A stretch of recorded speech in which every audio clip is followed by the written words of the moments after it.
श्रद्धा की खोपड़ी में आफताब का राज।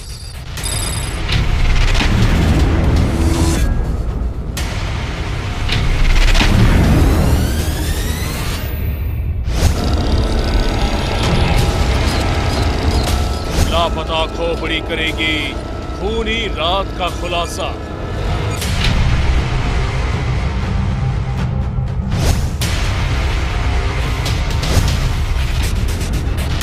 दरिंदे के घर से जंगल तक सबसे बड़ी तलाश।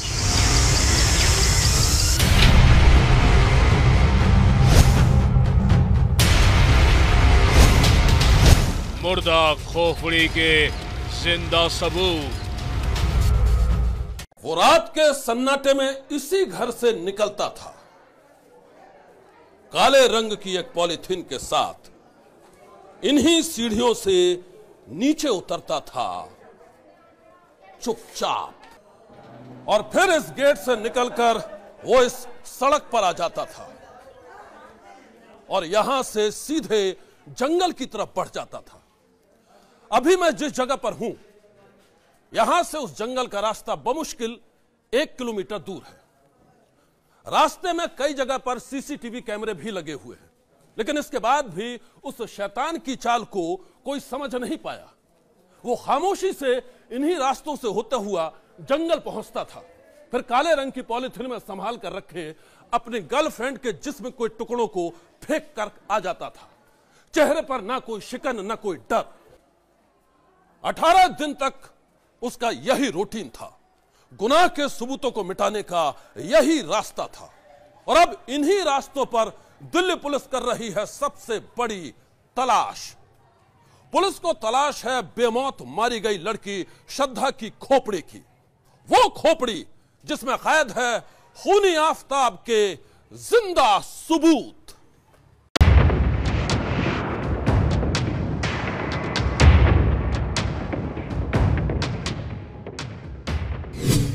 श्रद्धा वॉकर, प्यार में अपने घर वालों को ठुकराने वाली वो लड़की जो जब तक जिंदा थी अपने बॉयफ्रेंड आफताब के जुल्मों को सहती रही,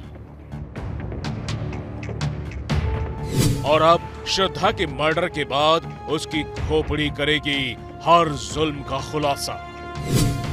उस खूनी राज का खुलासा जो बन गई है सबसे बड़ी मिस्ट्री।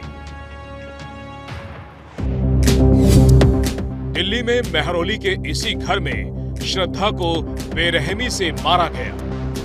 18 मई की रात इसी घर में आफताब ने श्रद्धा की गला घोंटकर हत्या की और फिर उसकी लाश के कर दिए टुकड़े टुकड़े, पूरे 35 टुकड़े।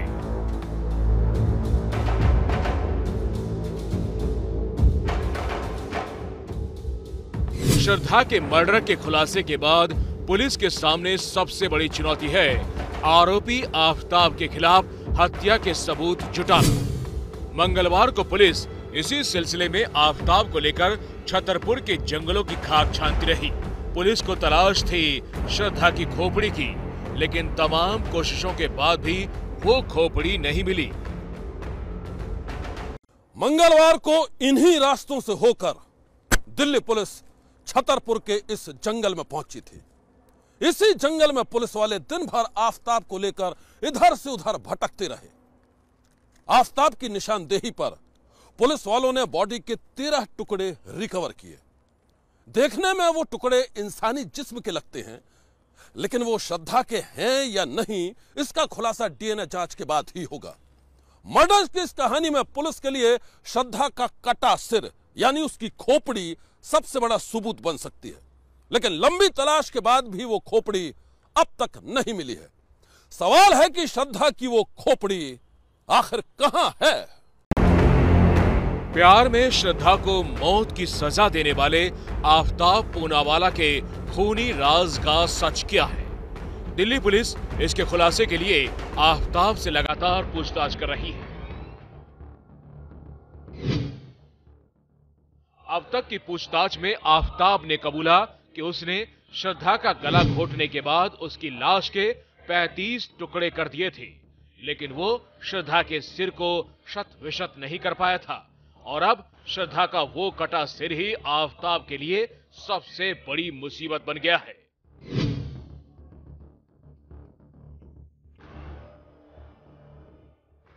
पुलिस के सामने आफताब ने खुलासा किया कि उसने श्रद्धा को गला दबाकर बड़ी आसानी से मार दिया था, लेकिन वो उसके सिर के टुकड़े नहीं कर पाया और फिर कटे सिर को उसने फ्रिज में सजा कर रख दिया।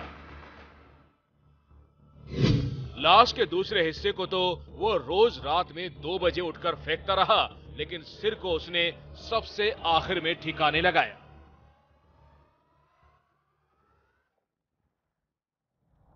छतरपुर के जंगल में आफताब ने श्रद्धा के सिर को कहां ठिकाने लगाया है? क्या श्रद्धा के कटे सिर को आफताब ने यहां कहीं कब्र खोदकर जमीन के अंदर दफन कर रखा है, या फिर कटे सिर को उसने यहीं कहीं फेंक दिया है? कहीं ऐसा तो नहीं कि श्रद्धा के कटे सिर को कोई जंगली जानवर खा गया?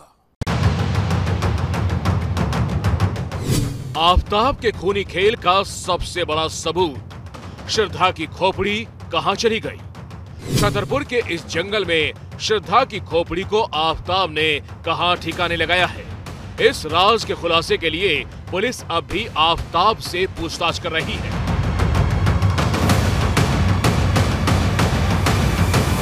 छानबीन में खुलासा हुआ है कि आफताब रोज रात को श्रद्धा के शव के हिस्सों को फेंकने से पहले उसके कटे सिर को फ्रिज से निकालता था, उसका मेकअप करता था और फिर कटे सिर से घंटों बातें करता था।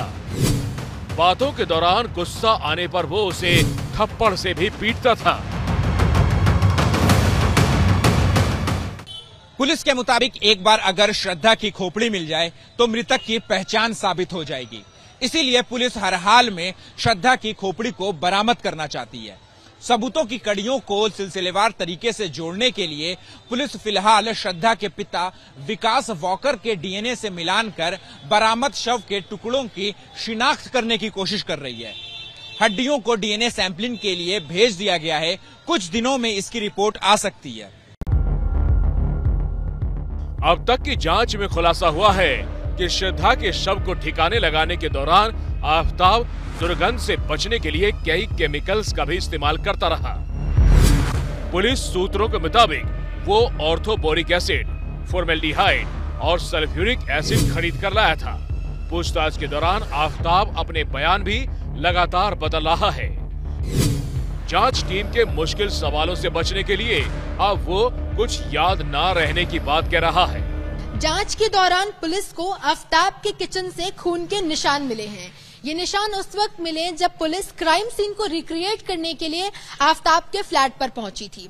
आफताब के फ्लैट से मिले ब्लड सैंपल्स को जांच के लिए भेजा जा रहा है।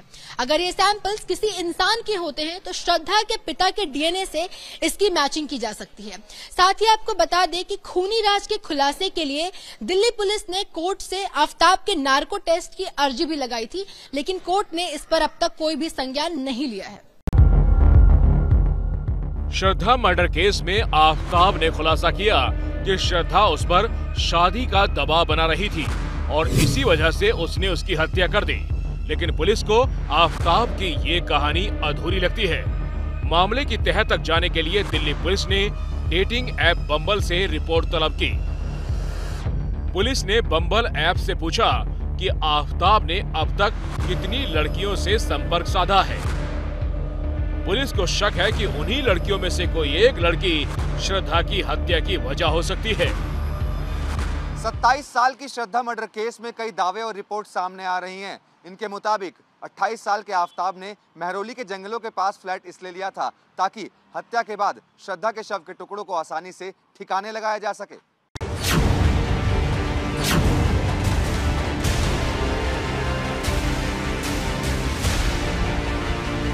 पुलिस सूत्रों के मुताबिक आफताब ने पूछताछ में ये भी बताया है कि वो श्रद्धा को 20 दिन पहले ही मार देता।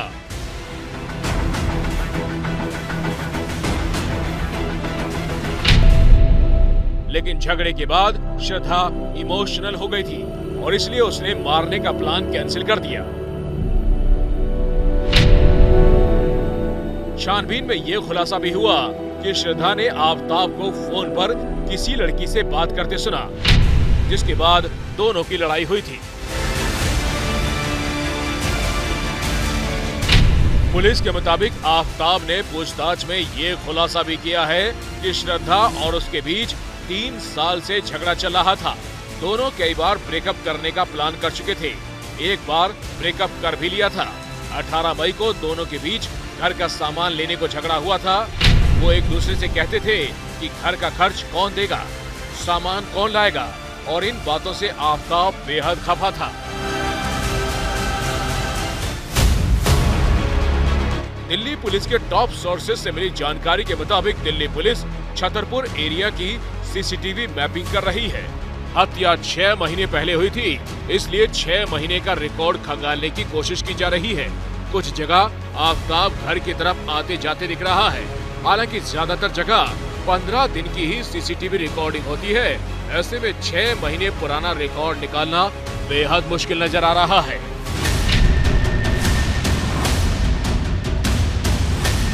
श्रद्धा मर्डर केस में पुलिस की जांच अभी तक अधूरी है। पुलिस हत्या में इस्तेमाल किए गए हथियार को अभी तक बरामद नहीं कर पाई है। इसके अलावा श्रद्धा का सर और उसका फोन भी पुलिस को नहीं मिला है। इतना ही नहीं, हत्या के दिन आफताब और श्रद्धा ने जो कपड़े पहने थे वो भी पुलिस बरामद नहीं कर पाई है। पुलिस के सूत्रों की माने तो आफताब ने वो कपड़े कूड़े की एक मूविंग गाड़ी में फेंक दिए थे।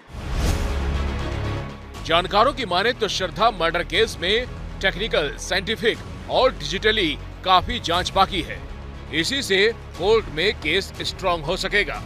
नार्को टेस्ट के लिए कोर्ट में बेशक अर्जी दी गई है, लेकिन उस पर अभी कोर्ट का कोई जवाब नहीं आया।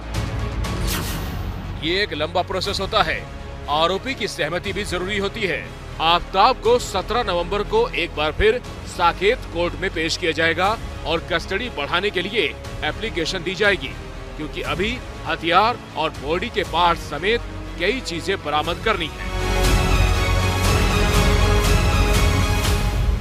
पुलिस लगातार आफताब से पूछताछ कर रही है, लेकिन वो जांच में पूरी तरह से सहयोग नहीं कर रहा है। वो श्रद्धा के मोबाइल और कत्ल में इस्तेमाल किए गए हथियार के बारे में ठीक से नहीं बता रहा है। वो मोबाइल के बारे में कभी महाराष्ट्र की लोकेशन बताता है तो कभी बताता है कि उसने मोबाइल दिल्ली में फेंका था।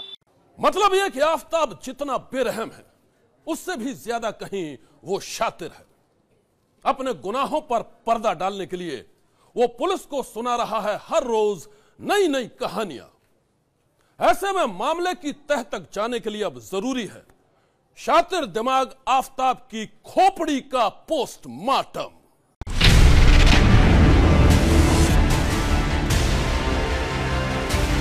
दरिंदे बॉयफ्रेंड आफताब के चेहरे से मासूमियत का नकाब हट चुका है।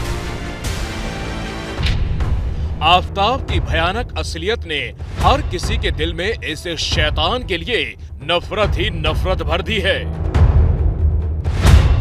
पूरा देश ये जानकर सन्न है कि श्रद्धा की हत्या के बाद आफताब की शैतानी खोपड़ी में कैसे अपने गुनाह को छिपाने के नए नए आइडिया आ रहे थे। आफताब ने अपनी लिव इन पार्टनर श्रद्धा को मौत के घाट उतारने के बाद पूरी प्लानिंग के साथ उसकी लाश के टुकड़े टुकड़े किए थे। उसी प्लानिंग के तहत आफताब ने लाश के टुकड़ों को दिल्ली के जंगल में फेंका और फिर उसने अपने घर के एक एक कोने से गुनाह के सारे सबूत मिटा डाले। लेकिन आप ये जानकर चौंक जाएंगे कि श्रद्धा की लाश को ठिकाने लगाने के बाद भी हत्यारा आफताब खामोश नहीं बैठा था, बल्कि उसके शैतानी दिमाग में क्राइम की खिचड़ी पक रही थी। इसी का नतीजा था कि उसने श्रद्धा की हत्या के बाद भी उसे करीब 2 महीनों तक जिंदा रखा था। चौंकी नहीं, ये सच है। जांच के दौरान पता चला है कि शातिर दिमाग आफताब कई दिनों तक श्रद्धा का मोबाइल इस्तेमाल करता रहा और मोबाइल फोन के जरिए ही उसने श्रद्धा के बैंक अकाउंट से ट्रांजैक्शन भी की थी, जबकि वो श्रद्धा की हत्या कर चुका था। जांच के दौरान ये भी खुलासा हुआ है कि श्रद्धा का मर्डर करने के बाद इस शातिर हत्यारे ने उसके बैंक अकाउंट से करीब 54,000 रुपए अपने अकाउंट में ट्रांसफर किए थे। अपने बयान में जो बातें कही उसमें विरोधाभास देखने को मिला। अपने बयान में आफताब ने जो बात कही कि वो 22 तारीख के बाद से श्रद्धा के संपर्क में नहीं है, लेकिन जब वसई पुलिस ने इसकी जांच की और बैंक के ट्रांजैक्शन की डिटेल निकाली तो पता चला कि भले कह रहा है कि 22 तारीख के बाद संपर्क में नहीं है, लेकिन 22 से लेकर 26 के बीच ऑनलाइन ट्रांजैक्शन किए। 22 से लेकर 26 के बीच 54,000 रुपए का ऑनलाइन ट्रांजैक्शन किया गया और जब उसकी लोकेशन निकाली गई मोबाइल की तो ये दोनों ही लोकेशन छतरपुर इलाके के मिले। यानी मोबाइल दोनों मोबाइल का इस्तेमाल खुद आफताब ही कर रहा था और श्रद्धा के मोबाइल से पैसे अपने अकाउंट में ऑनलाइन ट्रांसफर कर रहा था। तो यहीं पर विरोधाभास लगा कि 22 तारीख से जब संपर्क में नहीं थी लड़की, मोबाइल और बैग के साथ चली गई थी, तो ये पैसे ऑनलाइन कैसे ट्रांसफर हो रहे थे।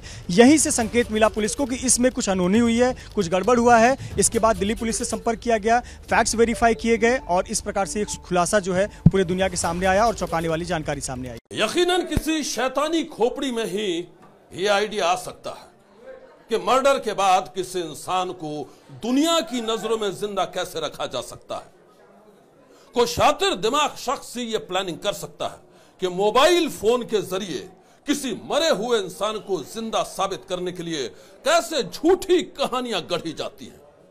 हत्यारे बॉयफ्रेंड आफताब ने भी ऐसी ही शैतानी प्लानिंग की थी।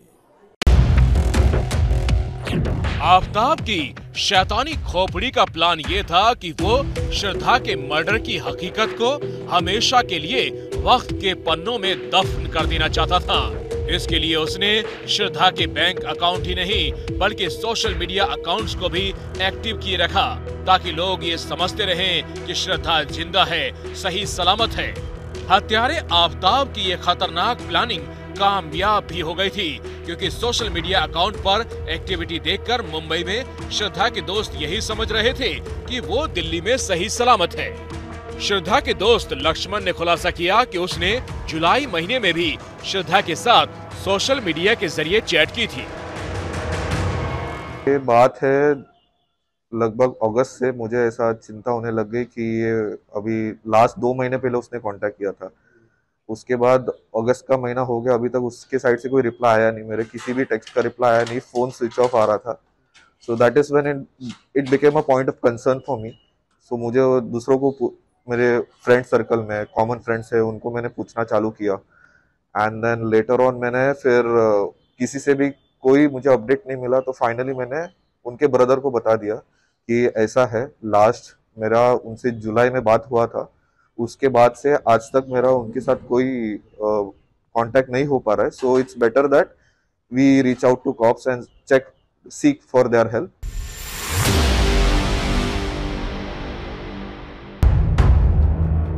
श्रद्धा के दोस्त ने जो खुलासा किया है वो बेहद चौंकाने वाला है क्योंकि श्रद्धा की हत्या तो 18 मई को ही हो चुकी थी। ऐसे में वो मर्डर के करीब 2 महीने बाद यानी जुलाई में अपने किसी दोस्त के साथ सोशल मीडिया पर संपर्क कैसे कर सकती थी? तो क्या श्रद्धा के नाम से खुद आफताब ही उसके सोशल मीडिया अकाउंट को ऑपरेट कर रहा था? तो क्या जुलाई में खुद आफताब ने ही श्रद्धा बनकर मुंबई में रहने वाले उसके दोस्तों के साथ चैट की थी ताकि किसी को भी ये भनक ना लग जाए कि श्रद्धा की हत्या हो चुकी है? श्रद्धा बनकर उसके सोशल मीडिया अकाउंट ऑपरेट कर रहे शातिर आफताब ने लक्ष्मण के साथ चैट में ब्रेकअप की बात भी लिखी थी।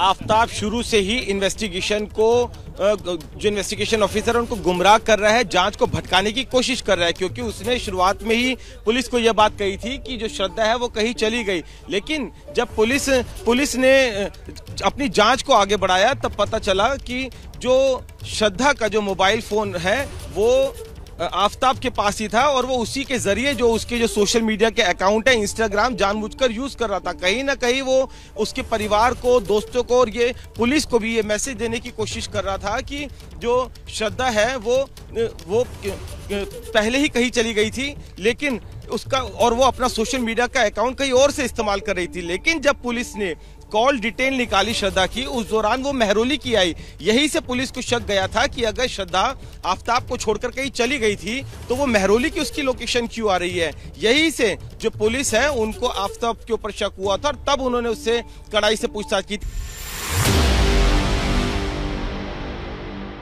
साइको किलर आफताब ने श्रद्धा के दोस्त को एक चौंकाने वाला मैसेज भेजा था। उसने श्रद्धा बनकर लिखा था कि आफताब के साथ उसका ब्रेकअप होने वाला है। कुछ समझे आप? दरअसल ब्रेकअप की कहानी के पीछे आफताब की प्लानिंग थी। वो अच्छी तरह जानता था कि कभी न कभी श्रद्धा के दोस्त या फिर परिवार वाले उसकी गुमशुदगी के बारे में सवाल जरूर पूछेंगे। लिहाजा उसने पहले से प्लान बना लिया था कि जो कोई भी श्रद्धा के बारे में पूछेगा उसे वो ब्रेकअप की कहानी सुनाकर कहेगा श्रद्धा तो उसे छोड़कर चली गई। शायद इसी प्लानिंग के तहत उसने एक दिन श्रद्धा के फोन को स्विच ऑफ करके ठिकाने लगा दिया। श्रद्धा के दोस्त लक्ष्मण ने खुलासा किया कि जुलाई में हुई चैट के बाद श्रद्धा का फोन बंद हो गया था। उसने कई बार श्रद्धा को फोन करने की कोशिश की थी, लेकिन हर बार फोन स्विच ऑफ आ रहा था। इसीलिए उसने श्रद्धा के परिवार को अलर्ट कर दिया था। इसके बाद श्रद्धा के परिवार ने महाराष्ट्र पुलिस का दरवाजा खटखटाया। श्रद्धा के परिवार की शिकायत पर महाराष्ट्र के मानिकपुर पुलिस स्टेशन में मिसिंग रिपोर्ट दर्ज की गई थी। आप ये जानकर हैरान होंगे कि शातिर दिमाग आफताब को महाराष्ट्र पुलिस ने 2 बार पूछताछ के लिए बुलाया और दोनों बार इसी थाने में उससे श्रद्धा के बारे में पूछताछ की गई थी।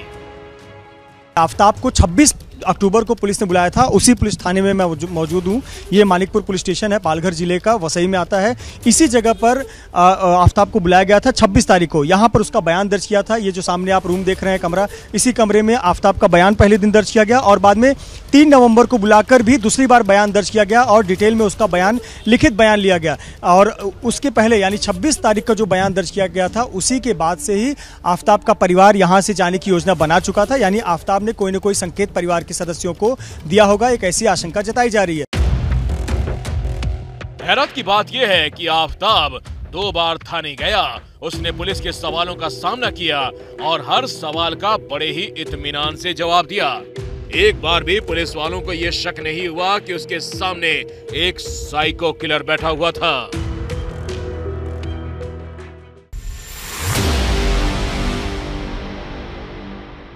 पुलिस को देखकर बड़े बड़ों की सिट्टी पिट्टी गुम हो जाती है, लेकिन साइको किलर आफताब ने 2 बार झूठी कहानियां सुनाकर महाराष्ट्र पुलिस को गुमराह किया। जाहिर है उसकी शैतानी खोपड़ी में पहले ही पूरा प्लान तैयार था।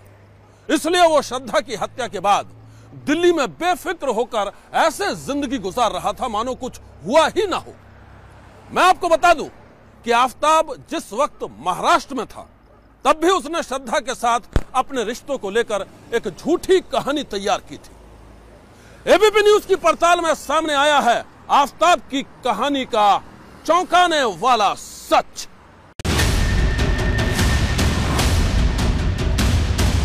श्रद्धा और आफताब के रिश्तों की पड़ताल के दौरान एबीपी न्यूज की टीम मुंबई से सटे वसई पहुंची, तो वहां आफताब के शैतानी दिमाग का एक और राज बेपर्दा हो गया। वो राज जो अब तक एक रेंट एग्रीमेंट के पन्नों में दफन था। इस रेंट एग्रीमेंट के मुताबिक शातिर आफताब ने किराए पर मकान लेने के लिए श्रद्धा को अपनी पत्नी बताया था। इस रेंट एग्रीमेंट पर आफताब के माँ बाप की भी फोटो लगी हुई है। तो क्या आफताब के माँ बाप भी ये बात जानते थे कि उसने अपनी लिव इन पार्टनर को शादी से पहले ही पत्नी बताना शुरू कर दिया था? क्या उनके रिश्ते कैसे थे? आप लोग को क्या बताया था? पति पत्नी है, दोस्त हैं, परिवार है? जो भी आता था उनका लीगली सब कुछ था, क्योंकि पुलिस वेरिफिकेशन वगैरह सब कॉपी था उनके पास। सोसाइटी ये करती है, चेक करती है कि डॉक्यूमेंट्स प्रॉपर है कि नहीं, उसके बाद ही हम लोग टेनॉन को अलाउड करते हैं। बट उनके पूरे डॉक्यूमेंट्स बराबर थे और पति पत्नी के हिसाब से वो लोग रहते थे। तो हम सोसाइटी को भी वही था, पति पत्नी ही है करके। बाद में उनका एग्रीमेंट खत्म होने के बाद वो लोग चले गए। जब आफताब और श्रद्धा पालघर जिले के वसई इलाके में रहते थे, तो इस दौरान लिव इन रिलेशनशिप में रहने के दौरान उन्होंने 3 जगह पर घर बदला था। सबसे पहले वो अपना घर छोड़कर नायगांव इलाके में रहने गए थे। नायगांव इलाके से शिफ्ट होने के बाद वो रीगल अपार्टमेंट पर रहने आए। मैं उसी बिल्डिंग में मौजूद हूँ और उसी विंग में मौजूद हूँ जहाँ पर श्रद्धा और आफताब रहते थे। ये रीगल अपार्टमेंट का ये फ्लोर है, फ्लैट नंबर 302। इसी फ्लैट में श्रद्धा और आफताब ये दोनों रहा करते थे। लंबे समय तक दोनों यहाँ पर रहा करते थे। लगभग जानकारी के मुताबिक 20 से 22 महीने तक यहाँ पर दोनों रहे। लेकिन जो आस पड़ोस के लोग बता रहे हैं, सोसाइटी के लोग बता रहे हैं कि अक्सर उनके झगड़े हुआ करते थे, ज़ोर ज़ोर से झगड़े की आवाज़ लोग सुनते थे। लेकिन लोगों को जानकारी थी कि ये दोनों पति पत्नी हैं और पति पत्नी के बीच झगड़े हो रहे हैं। शातिर दिमाग आफताब के गुनाहों की कहानियां महाराष्ट्र से लेकर दिल्ली तक फैली हुई है। अभी उसके गुनाहों की सारी कड़ियां बिखरी हुई हैं और जब तक वो सारी कड़ियां जुड़ नहीं जाती हैं तब तक इस सनसनीखेज हत्याकांड को लेकर जारी रहेगी एबीपी न्यूज की पड़ताल। आज की सनसनी में बस इतना ही। आप रहिएगा होशियार। सन्नाटे को चीरती सनसनी कल फिर देगी दस्तक आपकी दहलीज पर। जैसे ही घड़ी का काटा दोपहर 2:30 पे आए, बबीता जी का दिल सास बहू साजिश के लिए मचल जाए। और ये है इनकी बहू, पूरे दिन ऑफिस की टेंशन हो जाए गॉन जब ये करें अपना फेवरेट शो फ्री टाइम पे ऑन। इनकी तरह आप भी देखिए अपना फेवरेट शो अपने टाइम पर और डाउनलोड कीजिए एबीपी लाइव ऐप अपने स्मार्ट टीवी पर।